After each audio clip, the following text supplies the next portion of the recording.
Hey, and welcome back to the Worship with Excellence podcast. My name is Evan Mack. I'm the worship pastor here at Grace Point Church, but along with that, I'm also the host of the Worship with Excellence podcast. And I want to remind you the purpose of this podcast is it's twofold. One, it's this outreach. We want to be able to share what we're learning here at Grace Point and Grace Point Creative with the world. We want to be able to share that with the people around us, with the teams around us, and hopefully it's an encouragement to you as you're leading in your worship ministry. And the second thing that we really want to do with this is provide an opportunity for our team to grow without having to come together and do on-site trainings and stuff like that. Because listen, my wife and I, we had our baby in October of this last year, and while it's been an absolute roller coaster, I know that time with your family is valuable, and so to not have to come for like monthly trainings or stuff like that, to grow as a team where we can grow individually, it's super important. It's super helpful. So I want to offer as many opportunities for that as possible. And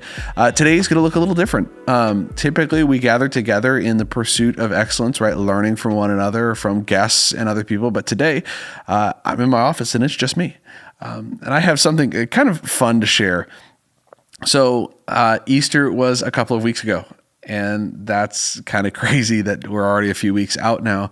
But kind of time flies, and myself and Brian, we've been able to kind of take a second to breathe and to kind of reflect on, hey, Easter's done. What went well? What didn't go well? And I think I've really come away with 5 lessons that I learned from Easter that I'd like to go over with all of us, and things that just to be thinking about. Now, there's probably 100 lessons I learned from Easter, just because, right, Easter's crazy. And there's a lot of things that have to do with my job that I learned a lot of. There's a lot of things that we learned about when it came to production that we learned through. But I think for our whole team, there is 5 things that I'm like, man, as a team member, as a musician, as a worship leader, this is something I learned, and I think we'd all benefit from learning and participating in. But I want to overview. So this year at Easter, we had a really unique setup. So on Good Friday, we had the service in the round in our sanctuary, really nice acoustic set. Had just electric guitar, acoustic, piano, violin, vocals. Like, it was a really nice and stripped down, really intimate vibe. I love it. I think now we've done it 2 years in a row. I think it's tradition. So it's exciting because I think it really has been taken to well. And that means it's fun. It's different. And we did some things there that I liked in comparison to last year. Last year, I mean, we did a ton of work for it. This year, it was a lot less work. And right, that comes with experience, right? We learned lessons from last year and we did it differently. And thank God we did, because it made our lives a billion times easier. But on the flip side, it was, those kind of services are nice because it changes the feeling. It is intentional. It's not just something accidental. So we sit in the round. We're sitting together, right? We're at eye level, and when the congregation is standing up, we're below them in level. So it's unique. It takes the focus off of the stage, the platform, the elevation, puts it onto Jesus and the cross, and that was center in our room. And it was really cool. And then Easter Sunday was crazy. So we had 2 teams. We had a team that led down in our multi-purpose space. It's our gym, but it's also serves a ton of different purposes, hence multi-purpose. And then we had our normal team up for Sunday morning, and those teams kind of ran 2 services at the same time, but in different ways. So the upstairs was full band, full drums, full everything. And then the downstairs team was much more acoustic. So we had cajon, we had a piano, 2 acoustics, and a vocal, or actually 2 vocals. And then we were going to live stream the service down there, and ended up having some pretty major technical difficulties, and ended up, I mean, God be praised, like, our lead pastor, he was down there, Dan, he was down preaching downstairs while we were worshiping upstairs, trying to create enough time to kind of mitigate all of that. And if you weren't on the team, there may be a good chance that all you thought was, man, if you were in second service, you're like, worship just went long. And there's a whole lot to that. But there was a whole lot going on behind the scenes that really added to that morning. And while chaotic, was crazy and a great bonding story. So it was a fun morning, right? God was praised. He was lifted up. And on top of that, the church rallied together. And that's always a good reminder, is that no matter what you're doing on this team, whether you're serving in production, whether you're serving as a musician or as a vocalist, or you're the one leading worship in one of those rooms, like it's bigger than us. And it's not all on your shoulders. It's on our shoulders as a team. So, today I want to take a moment, and I hope this will be a little bit of a shorter episode, but I want to go over the 5 things that I think that specifically I learned, but I think we could all know and learn from Easter in. I think it's valuable to look back and be honest, right? I think there were things that went really, really well, and I think there were things that were like, shoot, this is a lot. So I want to share those today with you. So the first thing that I think we could all learn from Easter in, and it's certainly one I learned, is prepare to be flexible.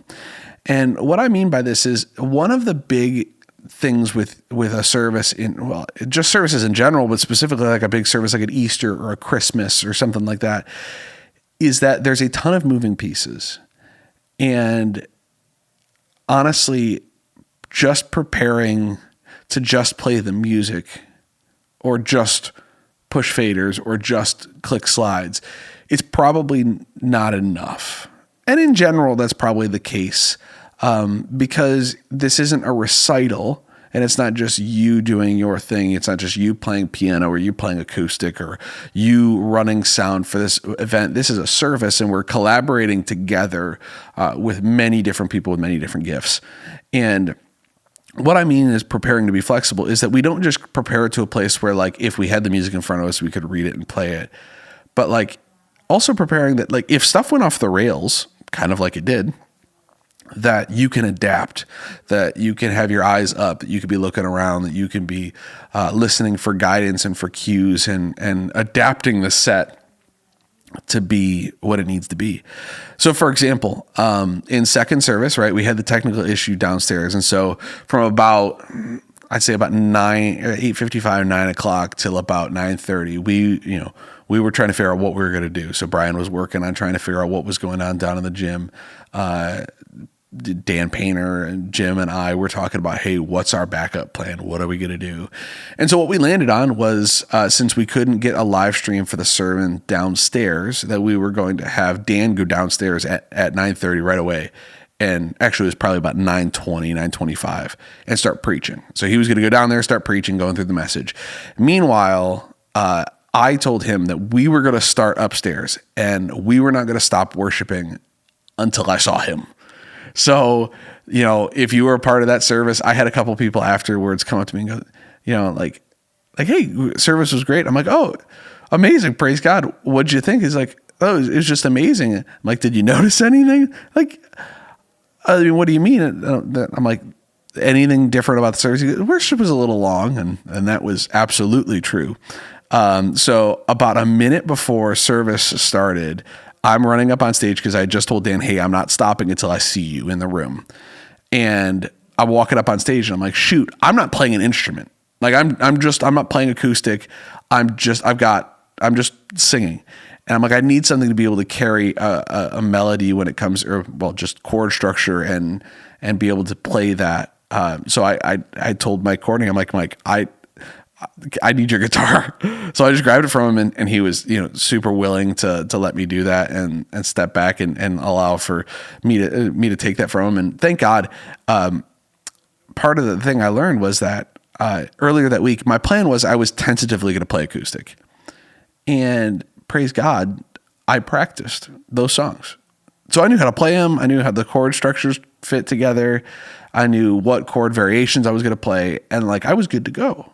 And I'm super thankful I did that. I'm thankful that the Lord kind of prompted me in that direction and then ended up taking it away because I was ready to go. And then, we added in Nothing But the Blood. We added in a tag of,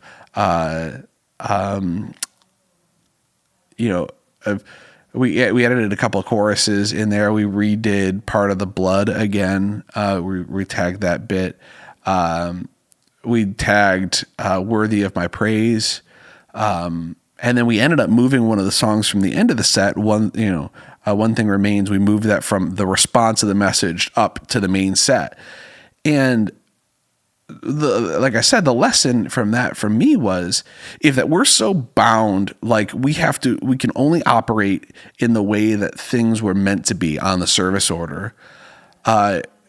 There's two things that are about that get difficult. Number one is that the difficulty you find is that you have to play it that way. You have to go through the process. You have to do your thing. The other thing is that if God moves, we can't move with him. And if God's shaping us, if God's challenging us, if he's wanting us to you just feel the spirit, like maybe the worship leader just feels the spirit of the Lord on a certain part of the song. If we're not prepared for that, and we're not prepared to be flexible and to just like pick up a part wherever we need to, we can't follow him. And I don't want to ever get to the point where my preparation gets in the way of God being able to move, in that case, like the fact that I don't know the music enough to be able to maybe go back to a chorus or maybe go to a bridge, or maybe just hang on a one and dwell before a song starts. So it's important that we prepare in a way that allows us to be flexible. We have to be able to adapt ourselves. We have to be able to shift the way that we do things. So that means, like, for me, I know my parts that I'm going to play. I know the parts that I'll sing. And I break it down mentally into sections. And that way I know them. And so if I had to adapt back to something, I could pretty easily shift my way back. And the truth is that if you ever get to a place where you're like, oh shoot, I don't know what to play in this moment, play the one. Whatever the one chord is in the scale. So if it's in the key of G, play a G. If it's in the key of C, play a C. If it's in the key of D, play a D. Whatever it is, like that way you can like linger on it until you figure out what's going on. But that allows for you to free up your mind to be able to adapt it.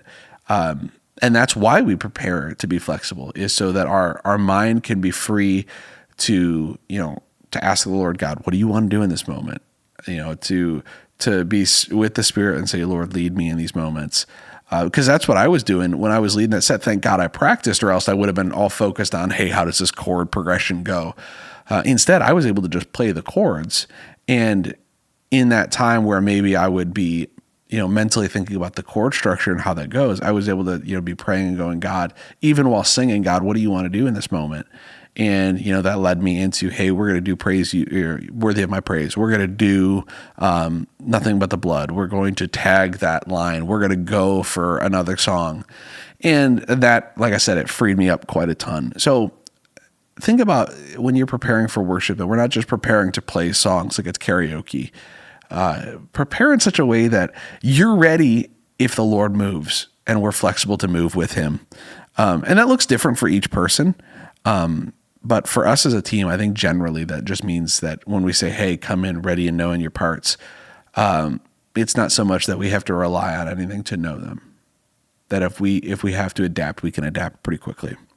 The second thing that I learned, and this is a lesson for me, but for worship leaders just in general, the temptation can always be to do the new and exciting stuff for like a service like Easter or like Christmas or any of those Sundays where it's a pretty big Christian holiday that you get an influx of new people. And while I think that we had a good set, I think we could have had a better set. I think there was just stuff that I was trying to force in, and stuff that the Lord was moving in my heart on that the Lord wasn't moving in our church's heart on.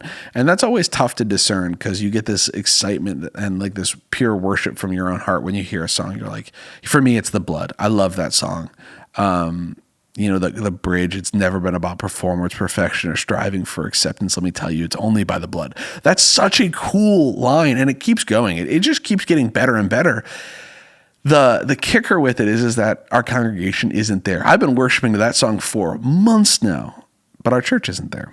So it's something to be cognizant of, and really for all of our worship leaders, anybody who picks songs, there's twofold. There's two people two audiences you're thinking about in this moment, and one is the audience it's for, and one is the audience in which it's through. The audience is for, it's for the Lord. What does he want to hear from the church? What does he want to hear from his people? And the audience that it's through is our congregation. And what that means is that they have to be familiar with it. They have to be able to sing it and declare it as an anthem. And some churches, right, they pick up those the singability and like the singing of new songs is easier than others. I find that in a lot of like songwriting churches where they've got new songs coming out from their team regularly, like it's easier to do that. But for us, our congregation is really big on anthems of the church, and the songs that they have, like, All Hail King Jesus is one that is a song that really moves us in worship as a church. Nothing Like the Lord has been added to that list. I think about Throne Room Song, Who Else, Holy Forever. These are anthems that really are scripturally rich, but for us specifically, they're anthems that have become part of the church, or, like The Stand, Christ Is Enough, How Great Is Our God, those kind of things. They really are anthems, and they serve in that way. So it's important. And if maybe you're one of our young worship leaders down in youth, or you're a worship leader on Sunday mornings for our team, it's always something to be aware of. Be praying about not only, Lord, what do you want to hear from us? Because I think that the Lord wanted to hear those things from us. But I think there's multiple songs that sing that same thing, and some of them are more anthems and familiar for us than others. So the other thing that that kind of builds off the first lesson I learned is eyes up, eyes open. I've been kind of wrestling with this a little bit more. I've always been a worship leader that I close my eyes and I just worship when I worship. And I think it's kind of gotten to a point where most of the reason I do that is it's just my natural reaction. It's just what I do. And I had a couple of mentors, and some being distant mentors and some being actual personal mentors, just remind me of the fact that you can't worship people you don't see. You worship with people you don't see. You can't worship and lead people in worship that you're not aware of. And while yes, we're there to worship the Lord, it's also our job to steward the worship of the church together, and the awareness of what the congregation is doing and how they're engaging. It's not contradicting of your worship. It's something you were placed there on the schedule, on the team, to steward well. So when we worship, my encouragement is have your eyes open. And the other thing is to have your eyes up, right? This comes out of that first point, is if we're so buried in our music, or so buried in the confidence monitor, or so buried in our playing and having to look down at our hands. I understand that, right? There's parts that I totally have to watch what my hands are doing, or else my hands are going to play some, just wonky accidentals, and it's just going to sound terrible. But the key is that you have your eyes up enough that you can engage in the moment. You can engage in what the Lord's doing. And Easter was a great example. Our team, the only way that Sunday worked was because our team was looking up and aware of what was going on. If our team had no idea what was going on and they had their eyes buried down in their music, and they would have been lost when I had my hand up and I was calling out bridge, or I was calling out chorus. And that's something important to know, that there are some hand signals that our team has that you can know about, and that'll help to guide stuff. So say we're in a moment where maybe A, there's an issue, or B, the Lord's moving, and I call for a bridge. This is just, it's just a B with my hand here, and it's bridge or a chorus. Then we can go back and repeat that. Or maybe we're going to end the song if we're just repeating something over and over. This is, again, this is super easy. This is just repeat it. When you swipe your hand up like this off to the side, that's, hey, let's, build it up. Or the opposite, swipe it down. Hey, let's drop this part down. We need to have that flexibility, and that only is possible if our eyes are up. I don't want to miss it. I don't want anybody to miss that moment, and all of a sudden, hey, the whole band sees the cue to fade this one out, and drums misses it completely, and you're just hammered through, or electric guitar is still playing an upbeat riff, and you're like, hey, we're gonna spring this down. It's important to know that. So having your eyes up, having them open, especially in worship, it also reminds you the people you are worshiping with.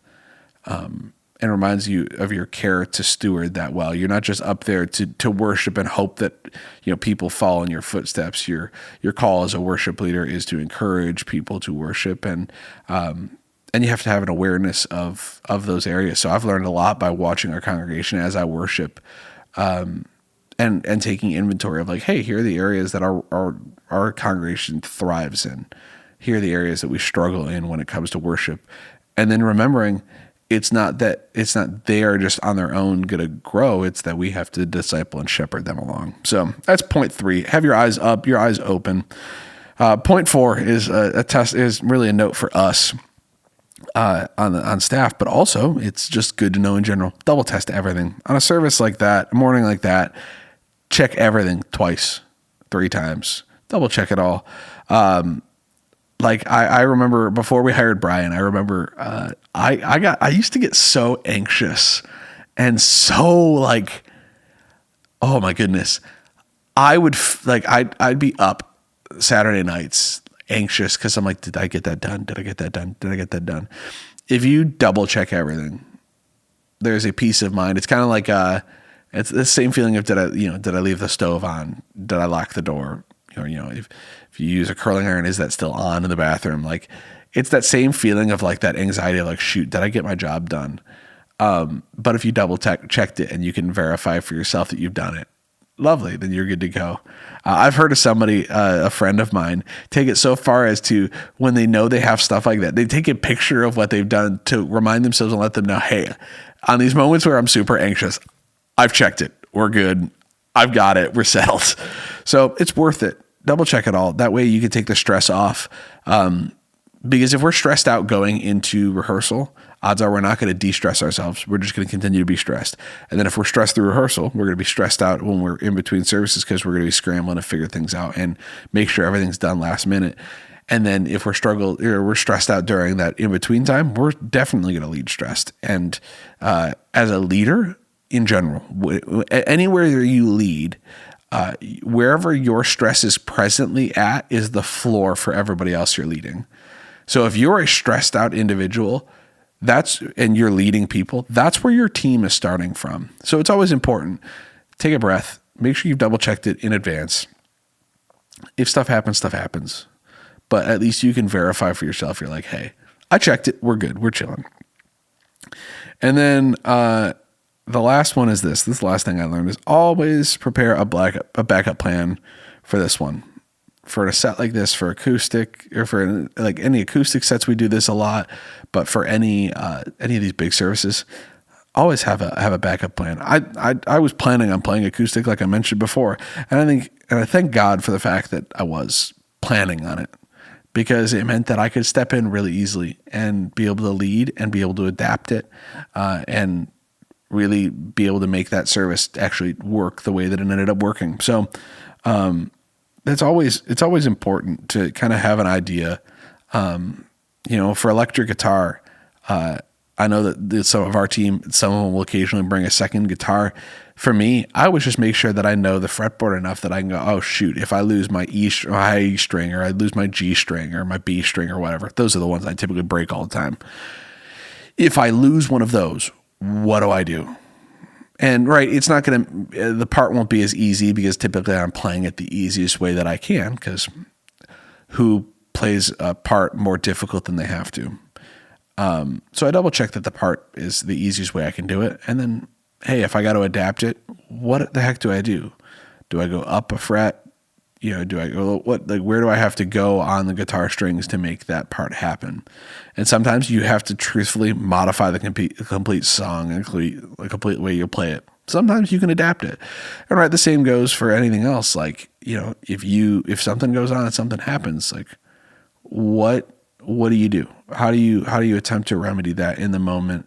And for those big sets, having a backup plan is always a good idea. Even, like if for some reason, like I was to be sick on Easter Sunday, I had a plan. That would have been a little chaotic, but would have been just fine. And say if any of our other worship leaders would have been sick, we had a plan. Like mentally, I've got something I have something in the back of my mind ready to go. So, Easter was crazy and it was so good. God was so faithful and he moved here in this place. And even in the midst of those moments, like I still reflect on, we had these technical difficulties and would I love to remedy them? Absolutely. But somebody needed to hear that message downstairs live. And so I'm thankful that Dan was able to preach it down there. Somebody needed a little bit of extra time to just spend in God's presence. Maybe they haven't worshiped in a long time. they got that opportunity. And they got a chance to really dive into his presence. Someone out there needed just a reminder of what it means to follow the Lord and follow his plan. And trust me, if you were part of that second service, you got it. God always works things for his good. That's I guess if you gave me a 6, that's it. That he's faithful. And it's not a lesson I learned necessarily in Easter, but it's certainly one I was reminded of in Easter. No matter what, he was faithful. He's always good, always cares. So I hope this has been encouraging to you. We're going to do more of these times where we just get to sit down and I want to share about something in particular. Maybe it's teaching on a certain topic. Maybe it's teaching on a certain idea. But I want to be able to offer these opportunities. So my encouragement to you is to continue to press in, and really you're only going to get out of this what you put into it. So if you take the time to listen, wonderful. We're so glad you're here and so glad you're listening to part of it. I hope you grow out of this. And I encourage those who maybe have not been a part of it, make sure you go back and listen to some of the other episodes and let those encourage you, let those challenge you. We've had some pretty amazing people on to be able to share and encourage, and hopefully that's what it does to you. So, well, that's it for us here at Grace Point Creative. If you like this or got something out of it, feel free to drop it in the comments, or you have a question, drop it in the comments, and maybe we'll address it on a future episode. But I hate this. Like and subscribe so you get notified, so you see when these episodes get up, and hopefully you join us along for the ride of what it means to worship with excellence. So thanks for joining us. We'll see you next time.